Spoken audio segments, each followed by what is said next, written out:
Good afternoon, everyone.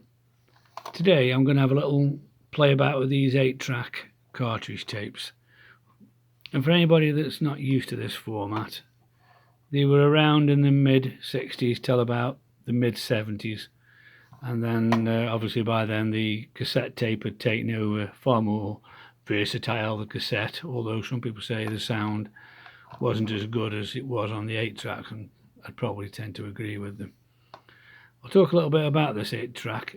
It's an 8-track cartridge tape measuring roughly 6x4, originally designed by Jeff Lear of the Jet Corporation to entertain his guests while they were on his private jet.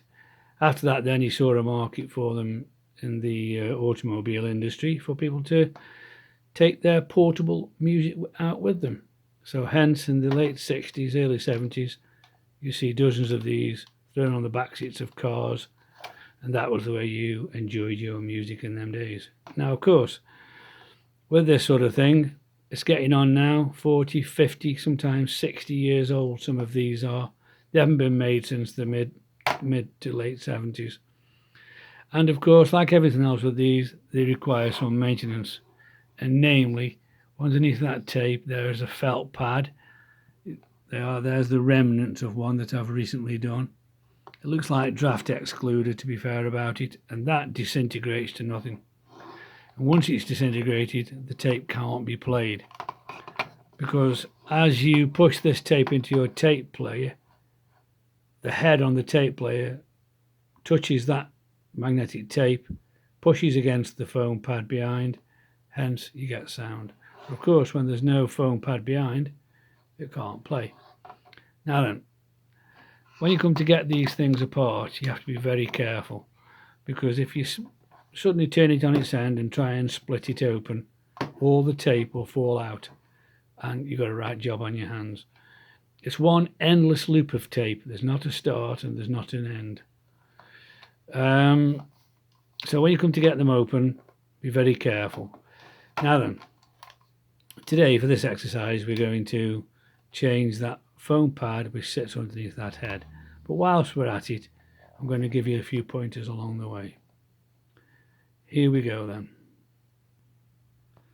This is the one I'm going to start doing. Now, as you can see, if you look down in those little holes there, you will see a plastic flange. There's one there, 2, 3, 4, 5. You've got to prise them open in order to get this cassette tape, this 8-track tape open. Now I've already started, and as you can see, it's coming apart now. But once you get down to the stage where they are actually ready to come apart, turn the tape over, because this is the back side of it, and gently lift the top off, being careful to note exactly how that tape looks when it's inside. So I'm going to start fetching this off now. I'll come back to you in a moment.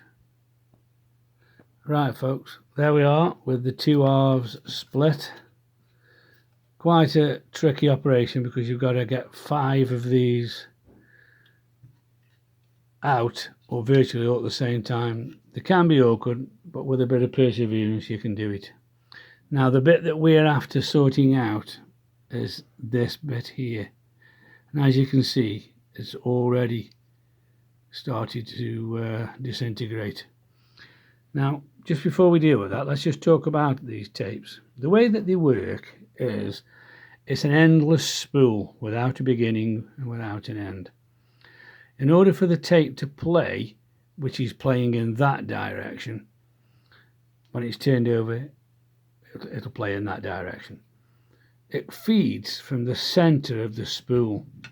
So whereas on a normal tape machine, it goes from this side over the playing heads, with these, they come out of the center of the spool.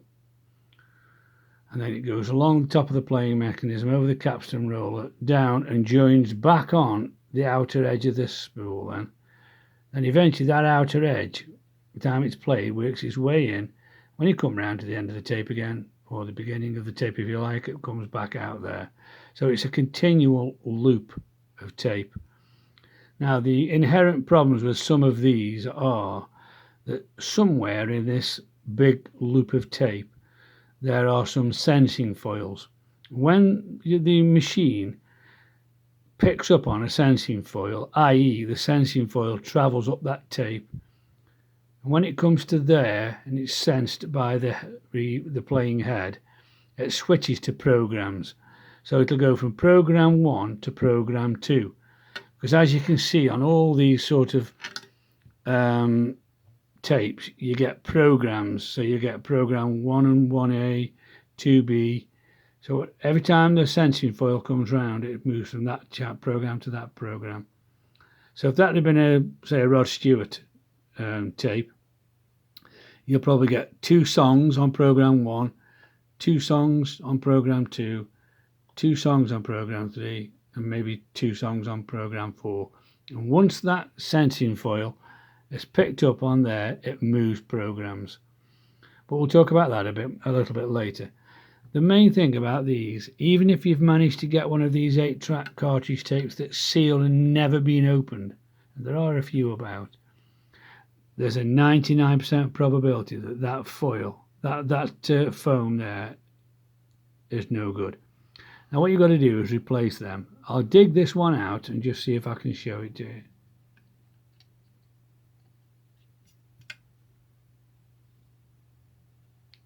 See, it's already coming away. You can see how it's lifted away now. Keep that back because they're very valuable, because you can't buy them.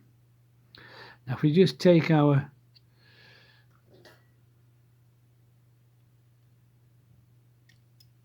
be careful with your tape. There's the rest of it coming apart, look here. And then of course you've got the last bit, which is the foil itself, the foam itself. It's there.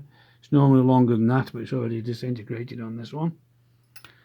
Okay, now then, this is your time now, whilst you've got this like this, that you obviously be very careful. Don't knock the tape, because if it spools out of there, you'll have a hell of a job getting it back.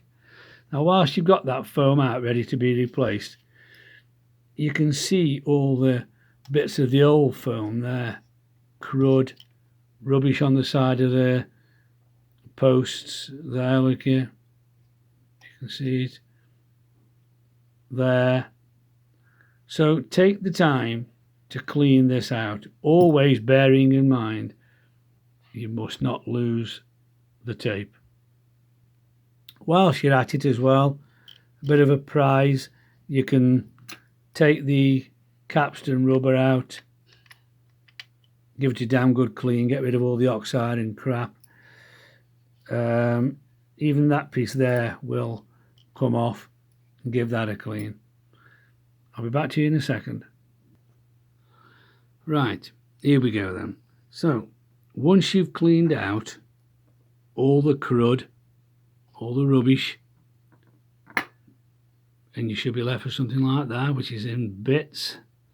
That's the top lubricating foil, if you like, and that's the hard base. Keep that particular piece. It's a very handy piece to keep.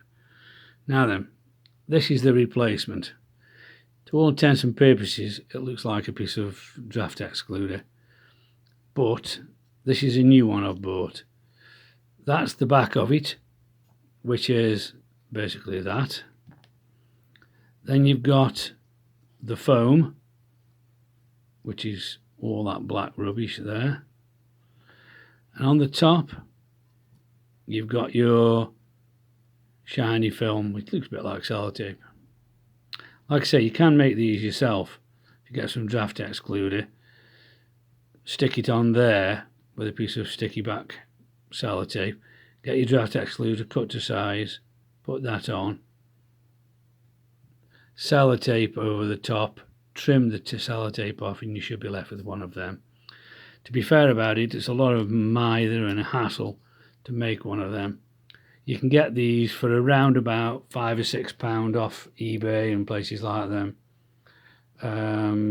Very effective. Maybe it's not worth them, not worth making one yourself really. But anyway, that's the bit that we're after. So you've cleaned all that up now, we'll say, and you've now got to replace this. So all you'll do with the black side down, you would now sit that behind, in between them two posts, behind that post, like so.